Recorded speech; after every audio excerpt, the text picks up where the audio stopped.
The second season of the Total Drama reboot is one of the worst seasons of Total Drama. Now hold up, hear me out. Before you get your pitchforks, this season is not completely horrible, and I know that several people enjoy this season, and although they have no right to do so, they do anyways. No, just kidding. It just honestly really surprises me when people say this is not just a great Total Drama season, but also that it's better than the first season of the TDI reboot. And this makes absolutely zero sense to me because of how great the introduction to the cast was in the first season and how much of the bag was fumbled in season 2, in my opinion. Part 1. The first episodes. For my first point, I'm going to start off by comparing the first episodes of both reboot seasons. In season 1, the first episode does a great job of getting us invested in the characters right away.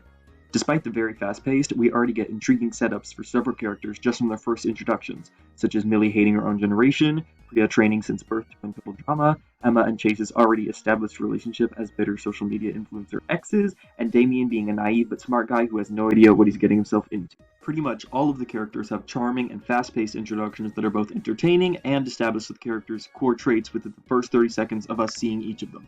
The decision to have the characters' introductions be imposed clips of their audition tapes was absolutely genius, and unlike past Total Drama audition tapes, these ones are a bit more in-depth and relevant to the character's actual personality instead of just being something really awkward and unrelated. We're looking at you, Beth. The challenge in this episode is very simple, but we do get to see more of Wayne and Ripper's personality here, for better or for worse, as well as some of Emma and Chase's backstory. The scene also has one of my favorite jokes from the entire reboot, so if you get it, you get it. That's why I'm donating 25% of the million to an animal hospital. Wait. I thought it was half. I said it was half. We also get a fantastic elimination where lowtiergod is eliminated from the island due to Bowie's manipulation. And this is how you do an off-screen elimination correctly, writers, okay? It's not cute when you overuse it, it's just obnoxious and a cheap attempt at being shocking every single time, even if it's very predictable. Now, for comparison, let's jump over to episode 1 of season 2.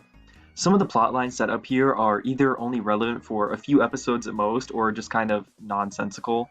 Like, for example, we have Bowie, who everybody glares at for what he did in last season's finale, which, even though I do like that they brought it up for continuity's sake, it doesn't make much sense when the contestants don't seem to feel the same way toward Julia or MK, who arguably deserve it more.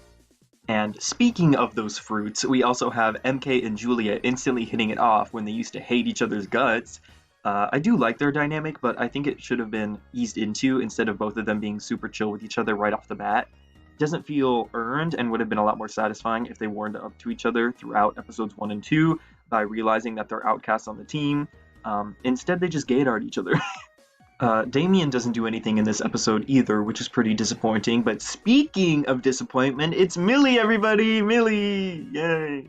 So, Millie in this episode starts her very bizarre plotline where, despite her being very attached to Priya, she still does not read the strategy guide that Priya gave her, which really does not make sense. And she also does horribly in the challenge, even though I guess I appreciate that she at least tried a little bit.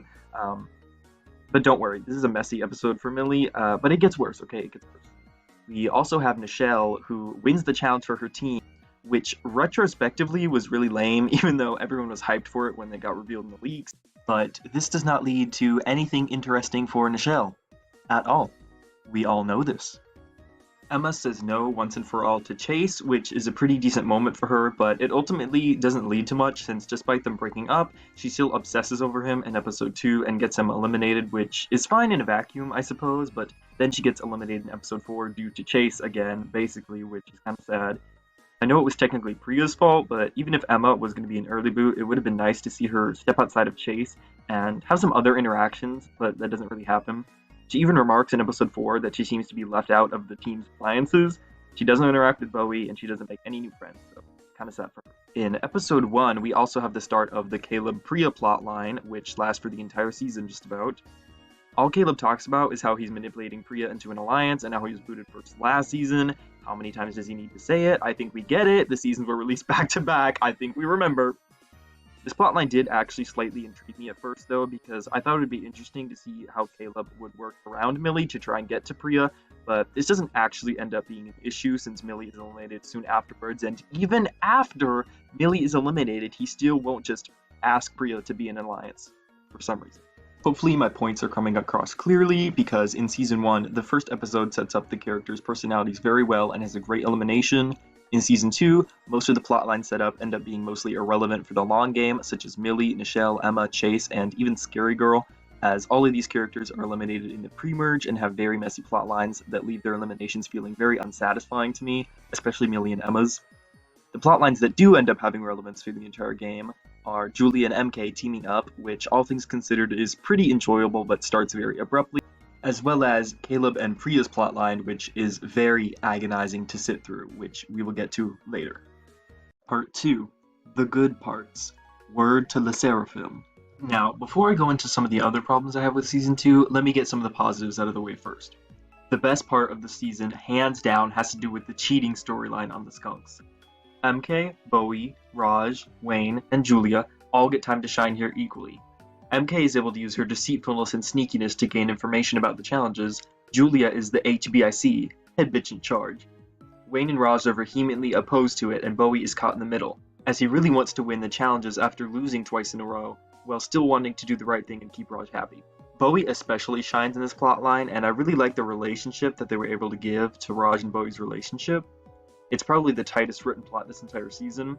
It's really a shame the cheating plotline only lasts for about 3 episodes. Another thing I can praise about the season is that I felt like the challenges were a bit more interesting and engaging this time, although it definitely doesn't save the season or make it a lot better than Season 1 by any stretch of the imagination. I especially enjoyed the Episode 5 Ice Castle Challenge, as it was kind of giving me Revenge the Island nostalgia, and I enjoyed some of the strategy and action that the rats had to use to make it through the challenge. When rewatching the episode, I can turn off my brain and ignore the fact that Axel, Nichelle, and Damien have nothing very interesting going on, and instead just enjoy the challenge for what it is. I also think that the finale episode was surprisingly really funny, and Emma, Millie, and Chase were all really good early boots in theory due to them having plenty of focus in Season 1 already, even if the execution was very questionable for the girls here. Part 3.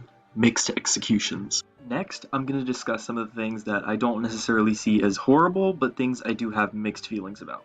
The first thing I want to discuss is the silliest, most trivial one of all, which is that Scary Girl did not return after she was eliminated. I know, it's really disappointing. No, but for real though, once the merge came around, I was coping and looking for any clue that Scary Girl was going to return, and I was really hoping she would return even as just a cameo or intern to spice things up and, bring some chaotic energy, because I was bored to tears by Caleb and Priya's plotline and Julia beast moding and god playing, but sadly the Prophet Lauren did not return into the game and save the season. They for real kept dropping hints though, like when she said she would get her revenge, and also in the pinball episode, when there's a giant mechanical statue of her that pummels Damien with a jackhammer for whatever reason. I was thinking maybe this would lead to a reveal of sorts, that Scary Girl had been giving Chris and Chef challenge ideas, but that did not happen. At least it was entertaining in the finale though. Wayne also wins the season, which I definitely have mixed feelings on. On one hand, I do like the fact that he gives Owen vibes as just a chill guy who was able to win due to being well-liked and flying under the radar. But the problem with this is, unlike Owen, I actually find it hard to believe that all of these people actually like him.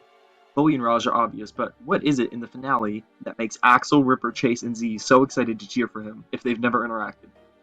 Owen also felt a lot more plot relevant despite being a comedic character, as he joined the Guys Alliance and helped Gwen take down Heather. He had distinct interactions and different dynamics with all of the Final Four. Wayne, meanwhile, pretty much just sticks to interacting with Raj once the merge comes, except for the Final Four challenge where he's easily manipulated by Julia. Overall, I like what they were trying to do with Wayne, and I do think he makes a much better winner than Caleb and a slightly better winner than Julia, but ultimately he does feel like a floater, both in the competition and most importantly plot-wise. Millie in last season was a game floater, but not anywhere close to being a plot floater, so I never understood why she was hated so much for floating.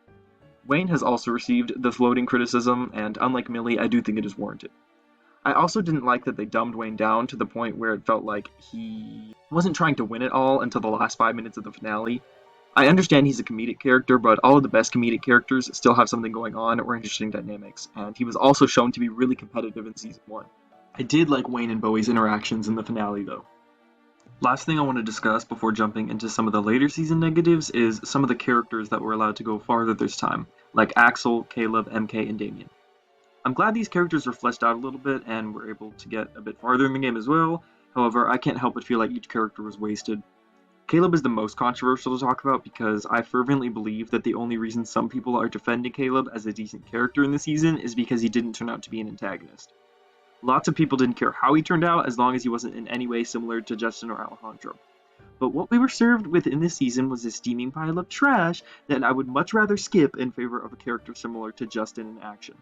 All I really did with Caleb was make him a male version of Priya. He's athletic, he's friendly, he's intelligent, and he has overbearing parents. Cool, I guess. Next we have MK, who, compared to all the others, wasn't necessarily as disappointing. In the pre-merge, she was pretty excellent, using her cheating strategy to give her team the advantage while bonding with her new gal pal Julia.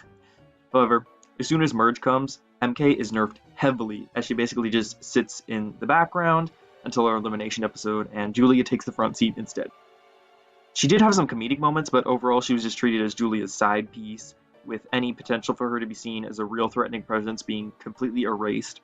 It's a shame she couldn't step into the villain role for this season, because I think having a weak and underestimated but conniving villain would be a great concept for a season, basically like Scarlet from Pakateo if she didn't go insane and try to kill everyone.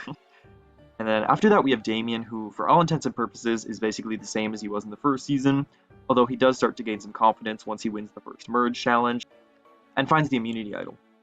All of this potential for a nice underdog hero is basically flushed down the giant flush of shame the second he starts to form a rivalry with Julia in the memory game episode. I guess he didn't learn his mistake when his bestie, Nichelle, got eliminated in an earlier episode when she decided to crush Julia.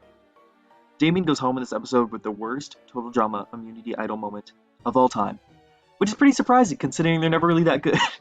So overall, Damien is decent this season, but he did get screwed over with a poorly written anticlimactic elimination and not much real character development from him. They treated him like a comedic side relief character, and I don't believe that is a proper use of your Damien. We did get to learn that he likes Dungeons & Dragons though, so that's something. Last from this list about characters that I have gripes about how they were written is Axel, where, just like Season 1, I really enjoy her dialogue and line delivery, but she suffers pretty heavily by being forced into a relationship with Ripper. It's no secret that I'm not a big fan of this couple, since I was very excited for Axel this season, and I personally dislike Ripper as a character, but even if Axel was going to be in a relationship with Ripper, they could have given her more and actually had it be more interesting. My main complaint is that she doesn't interact with or form connections with anybody outside of Ripper. I'm pretty sure every interaction she has that doesn't involve Ripper is probably one scene. Yeah, just one scene. Where she makes fun of Damien, that's it. Oh, and also when she saves Z from drowning, which admittedly was a really cute moment. They should have explored more of Axel not having the best view of Damien, and to the delight of Niche Axel shippers everywhere, she should have interacted with Nichelle as well. Because Lord knows she needs it. The Ripper and Axel relationship is actually pretty bad for Ripper too, because it basically turns him to a pathetic lovesick puppy who loses all of the things that actually made him entertaining sometimes in Season 1, like his alpha male front, brashness, and his willingness to do underhanded things to win. Hello, Plunger Face. So yeah, Axel, Caleb, MK, and Damien were definitely not written the best in my opinion, and were very disappointing. I'll have to talk about Caleb even more later on, but MK, Axel, and Damien were all pretty disappointing, and I don't think the writers had a clear vision for any of these characters. Damien felt like a background supporting character, Axel's just Ripper's eventual, or love interest and eventual girlfriend, and MK after the first 5 episodes just becomes a punching bag and Julia's bestie. Oh, and don't even get me started on the show. Part 4. Why are the rat faces? Why are the rat faces so awful? They have no interesting conflict due to there being no antagonist on the team. All 3 of the team's eliminations are completely unsatisfying. Z does nothing until episode 5. Axel is there, I suppose. And Priya and Caleb? Oh no. We're still not gonna go there just yet. The setting is the same as the first season, by the way, which is really boring. If this season was on a film lot like the original Action and they had film-related challenges, it would have been more interesting to watch at least. Also, why do none of the characters interact in this? Apparently in this season, you're not allowed to interact with more than 2 people unless your name is Julia. Another random thing I have to complain about is that this is probably the worst Final 5 we have ever had in a total drama season. We have Priya and Julia making Final 5 again, while doing the exact same thing they did last season and not being interesting whatsoever. Caleb, the most frustrating total drama protagonist of all time, besides maybe Zoe, as well as Wayne and Raj, who for all intents and purposes are the exact same character once Bowie gets eliminated and are not plot relevant whatsoever. Lame. Millie is also just done so dirty in the season just for the fact that she is my favorite character from the first season. I really enjoyed her character growth in Season 1, and although I do enjoy that they at least give her a plot in Season 2, did it really need to be this? I kind of like that she was at least trying in the challenges, but little details like her not reading Priya's strategy guide despite loving to read, and huge details like her pushing Damien down the 4-point deadly slide just because her selfish ass did not want to go down the 3-point slide. Her apology scene was so rushed and lame as well. I guess every time Millie does some stupid selfish shit, she'll just pull out her YouTuber Notes app apology and everything will be fine again. I really don't care what people say, this is an example of character derailment. Her arc from the first season feels completely wasted to me on this stupid plot that makes her look like an absolute psycho. I understand some people actually like this plot line, but 99% of those are fans who don't even like Millie in the first season, so you can understand why it would upset me, a Millie fan, so specifically.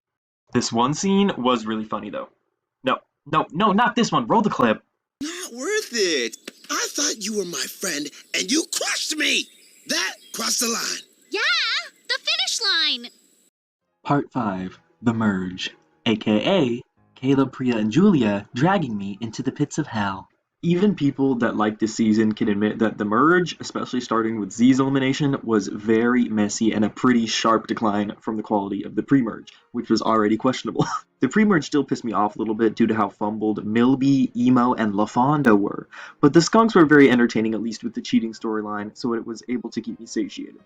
However, since that plotline only lasted 3 episodes, it is not enough to salvage the season for me. Now, before going any further, we have to talk about the big, fat, Lashana Ball-sized, gaping black hole in the room, which is Julia. Why is Taryn McGurran so obsessed with her? No, but for real though, I actually would consider myself a Julia fan, sadly, because she's by far the most consistently entertaining character between the 2 seasons, but damn, do they do everything in their power to keep this bitch on the show? It was like Heather from Island levels of bullshittery, except Heather was definitely more entertaining and iconic due to her intense feuds with Gwen and Lashana, as well as her alliance with Lindsay, and I also felt like Heather felt more low-key, realistic, and cutthroat, and I'm sorry to say that nothing that Julia does is as interesting as Heather, and it feels cheap to compare Julia and Heather, but Season 2 definitely solidified Julia as just a Heather 2.0 when they could have tried to do something different. I actually think having Julia be less outright villainous in this season and instead just focusing on her budding relationship with MK would have done a lot more to make her distinct from Heather, but now she just kind of feels like dollar store Heather. Another comparison to Heather is that Julia is not allowed to have any rivals because she absolutely obliterates everyone in her path with a Hadouken. Michelle, Bowie, and Damien all get eliminated in the exact same episode that they cross Julia, or in the next episode in Bowie's case. Being on a different team than Julia does not even secure your safety. In my opinion, a much better way to go about this would be for Julia to find the idol, keep it a secret from MK, have MK steal it, and then use it on herself to eliminate Julia. It feels much more in character for MK to steal an idol than for Julia to steal Damien's off-screen, in my opinion. I feel like MK would have been a more engaging villain for the season compared to Julia, who basically was the main villain of last season as well, and she is still the main villain here, and she still plays exactly the same, so it's really boring. MK and Julia's behavior in the early merge would make sense if Julia got punished for her risky playstyle by being eliminated. You know, how she was also trying to get everyone eliminated, making enemies a lot more than MK did. And MK reveals that she was trying her best to stay under the radar and let Julia take out all of the big threats, just like she tried to do in Season 1. I know some people actually object to MK being the main villain due to some saying it's more realistic for Julia to be a strategic mastermind than it is for MK to be a challenge beast. I sort of see where people are coming from, but an ideal total drama villain shouldn't need to win challenges to save themselves from elimination. And depending on what the challenge is, MK can easily use her brain to actually win, like she almost did to win that challenge where they had to get their entire object of choice through the slot before she inhaled her car, I guess. That being said, I do like the dynamic between these two. I just wish MK was the one who came out on top by portraying Julia. Speaking of betraying Julia, Part 5.2, The Merge Eliminations! Okay, so let me get this straight. Julia convinces a bunch of people off-screen that Bowie was the one who started the cheating, and they listen to her for whatever reason. Then we have Ripper and Axel, who are eliminated in the next episode for being a gross couple, which I agree, except Ripper is eliminated due to technicality when he sacrificed himself to drown with Axel. The first time I watched it, I was really confused about whether he was actually eliminated or not. Then in the next episode, of course, we have Z, who just so happens to have everyone's secrets on file, that we never saw anybody tell him about, and he blabs it to everyone and gets them so embarrassed that they vote him out instead of Caleb, the giant hulking pile of muscle that just broke Priya's heart. Makes sense. These are some very smart contestants. Z revealing everyone's secrets feels pretty contrived no matter what, but I feel like there should have been some very small scenes in the previous episodes of the contestants accidentally leaking their secrets to Z so we could have some foreshadowing instead of just, and then this happened. Peak writing. Then we have MK's elimination, which is what reminded me to make this whole segment. MK and Julia are in the bottom two, and it's very obvious that everyone is going to vote out Julia because she's a massive threat, and oh, come on! Nope, never mind. They vote out MK instead, because apparently, off-screen of course, Julia told everyone that they made a pact to not badmouth each other, and MK did that. Alright then, I guess everyone left is just a dumbass. I guess it makes sense Wayne and Raj would be dumb enough to vote MK, but they're also stupid enough that I would believe they would just forget about what Julia said. Damien probably also voted for MK because he's shown in both seasons to be very compassionate and emotional, but come on, my man, this is just dumb. Everyone who voted for MK instead of Julia is dumb. Don't worry, guys, the eliminations get better from here on out. Nope, just kidding. Damien gets eliminated the next episode due to his idol being stolen off-screen and Julia winning immunity by dumb luck again. Then in the next episode, Julia wins immunity again and Raj is voted out. Oh, cool. Okay. The characters that would have probably made the most interesting final three all eliminated in a row. Okay, that's cool. The pre-merge eliminations are not much better. I have an issue with pretty much every elimination reason except for Chase, Axel, and Priya's. Skirgo isn't that bad, honestly, because it was a decent joke and fits her character. I just wish she could go a little bit further. Chase is good. Millie doesn't get a chance to explain herself to anybody and goes out on a low note. I guess that's the proper way to treat the second main character of Season 1. Honestly, their treatment of Millie in this season kind of reminds me of Gwen in Action, except worse, actually. Emma is similar to Millie in that she leaves with no new friends and ultimately goes home while leaving her team with a negative impression of her. Not to mention the fact that she was eliminated due to Chase again, basically. If there's an eventual Season 3 with this cast, I could honestly see them taking a Courtney antagonist route with Emma, especially because Season 2 does not seem to treat her very sympathetically. Michelle's elimination is very infamous, to say the least, and it's also very lame considering it just makes her seem really stupid and hypocritical. Bowie left on a pretty good note, though, but was a victim of Julia's ridiculous off-screen manipulation, and then we just would be looking back around to see what I've already discussed before. Do I have to talk about them? Fine. Part 6. Capri Sun.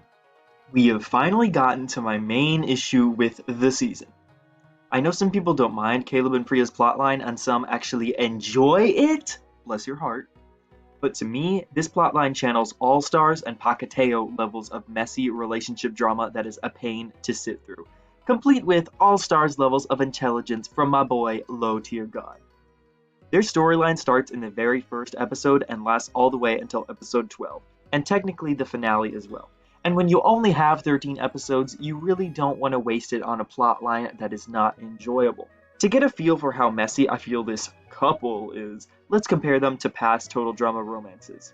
In Island, we have relationships that the audience is genuinely supposed to root for and ship, like Gwent and Dunkney, as well as ships that are mainly designed for comedy, like Ozzy and Olotero.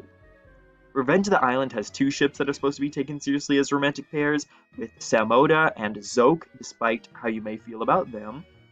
Caleb and Priya, on the other hand, confuse the hell out of me when it comes to their purpose. Are we supposed to root for them? Are they supposed to be comedic? Or is it just vain drama used to pad out the runtime on the episodes that could have been used for some actual good development and screen time for characters who at this point desperately needed it? I'm willing to bet it's the latter. Caleb is also possibly not just one of the worst Total Drama finalists up there with the All-Stars and Pacateo finalists, but one of the most frustrating Total Drama characters of them all. In a series where plenty of characters infamously don't get enough focus to reach some of their potential, it's honestly difficult, at least for me, for a season to focus on specific characters and give them so much screen time without me at least forming a bit of an attachment to them. But the more attention and character development that Caleb gets just leaves me disliking him more and more. The only other characters I can really compare him to in this regard is probably Beth and Cody, but they weren't nearly as bad. Beth in TDA felt very aimless, but at least she did have some spare good moments, and she did not drag another undeserving character to the final four with her. Cody also doesn't steal any screen time from others in World Tour, and they at least made him easy to root for in the final 3. He also has one of the better singing voices of the cast, although infamously he does not sing in most of the songs, but that's already been talked about to death. But when it comes to Caleb, he is so inconsistent, boring, redundant, unlikable, and yes, he can be all of these at the same time.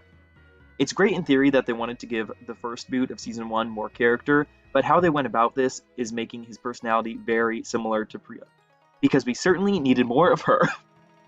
He's really athletic, overbearing parents, he's awkward, he's got a lack of dating experience. The only meaningful difference between them is that Caleb is supposedly a very honest and fair person, whereas Priya has a temper and is very competitive. Only problem with this is that it seems like they only realized they needed to distinguish them near the end of the season, where Caleb makes a really stupid deal with Julia that he for some reason won't go back on his word for because he says his grandma's watching or whatever, and that she always told him to be fair and honest, and so it matters a lot to him. Aw, that's so sweet, and also complete bullshit. Did the writers forget the entire first 6 or so episodes where Caleb makes a very clear point in his confessionals that he is trying to specifically manipulate Priya into an alliance instead of just straight up asking her, like a normal person? Don't worry, I didn't forget. I never forget. This wouldn't necessarily be so bad if Caleb had a specific and clear change of heart about being dishonest to people, but they didn't write it like that whatsoever. It's portrayed like it's always been a value of his when it clearly is not. Priya is also here in the storyline, I guess. Honestly, despite what people say, I think Caleb is a lot worse than Priya in this season, but it is annoying that Priya feels like she's just here along for the ride while getting mad at all of the stupid things Caleb keeps doing. However, more so than Caleb, it is really stupid of her to trust anything Julia says when she specifically knows exactly what she is like firsthand due to what happened in the previous season. Priya in Season 1 wasn't a perfect character, but she at least made sense as someone who was trained to win Total Drama since birth, since she was a very good player and knew not to trust Julia at all once she came out as a nasty person. But in Season 2, Priya has no reason to be here at all. Logically, the only storyline Priya could really have in this season that would feel satisfying is the classic, oh wait, maybe winning Total Drama has never been my dream, but only my parents' dream. Honestly, looking back at Season 1, I actually would have preferred if Bowie or even Millie, had won the season instead of Priya due to how awkward and complicated this whole situation with her parents is and writing around that. But the writers obviously never intended to actually discuss the nuances of having parents like this, but just thought it'd be a funny joke, I guess. And speaking of that, Part 7. Why did it end up like this? For those of you that don't know, both seasons of the reboot were produced back-to-back, meaning both seasons were written and produced before Season 1 was even released anywhere. This meant they had the foresight to create Season 1 with the knowledge of Season 2 being right after the fact. This is probably different from past Total Drama seasons where they may or may not know how many extra seasons were going to be greenlit. I'm not really sure about the process of that and the whole timeline. But this fact made a lot of people, including me, hopeful for Season 2, thinking that the writers would carefully plan for the underwhelming characters in Season 1 to have more development the second time around so the entire cast would be well-rounded. However, this obviously did not happen. I've seen some people try to defend this, saying that characters like Priya and Julia are just simply main characters, while characters like Nichelle, Lauren, and Damien are just side characters. As much as this rubs me the wrong way, I do see the point. Past Total Drama seasons always had main characters that got attention every season, like Heather, Gwen, Courtney, and Duncan. And although I realize this is completely subjective, these characters had so much more to offer and were more eclectic in their seasons. Heather had a whole 3-season arc that was well-paced. Courtney gets a lot of hate in action and World Tour, but I also think she has a pretty decent 3-season arc. Lashana and Duncan get some decent expansion in action, despite being main characters in Island, and so on. Compare this to Priya, who already fulfilled her main goal in the first season and now got dragged into a romance plot because, I guess, every female protagonist needs one of those. And then we have Julia, who repeats her run as the season's villain in Season 2. Heather and Courtney got attention for 3 seasons in a row and never stooped down to just having the exact same role as last time. The most likely reason this season turned into such a mess is because of one common reason that affects several studio projects. Time crunch! Every gamer's favorite thing in the world. Season 2 reeks of rushed plot lines, wasted characters, and half-baked ideas. It wouldn't surprise me at all if behind the scenes, the crew put a lot more time and effort into Season 1, started writing and producing for Season 2, and then had to rush things to meet the studio deadlines. Pokemon fans know this feeling of disappointment all too well. Not only that, but as one of my Discord friends has pointed out, they are trying to put comedy as the #1 focus above all else. It doesn't matter that Julia is the villain for 2 seasons in a row because comedy. It doesn't matter that approximately half the cast is lacking development because comedy. It doesn't matter that the Caleb Priya plotline lasts the whole season because comedy. It doesn't matter that Wayne did absolutely nothing because comedy, and so on and so forth. Part 8. The conclusion. I think I've yapped enough in this video, so as a conclusion, let's just review some of why I don't like the season that much and find it one of the worst total drama seasons, just above Pacateo and All Stars. 1. Lack of character interaction. 2. Wasted potential of Nichelle, Axel, Damien, and others. 3. Julia repeat as season antagonist and her overpowered nature. 4. Awful protagonists in the form of Caleb and Priya. 5. Contrived eliminations. 6. Boring final 5. 7. Millie character derailment. 8. Underwhelming winner. And whatever the hell else I brought up in this video. If these flaws of the season don't bother you that much, I understand. My favorite season, World Tour, has plenty of flaws that people bring up a lot whenever you say it's your favorite. And although I do recognize them in a subjective sense, they do not bother me that much, and the main plotline of Heather and Alejandro, the fun music, traveling the world, the whole grand epic scope, and the humor make this season my favorite. So despite my joke at the start of the video, I do see why some people enjoy this season, even if I will be side-eyeing them a little bit. I just hope my reasoning makes sense. So, in conclusion, Nichelle and Caleb suck, Season 1 of the reboot was better, Terry McGurran needs to get a real job, and good night.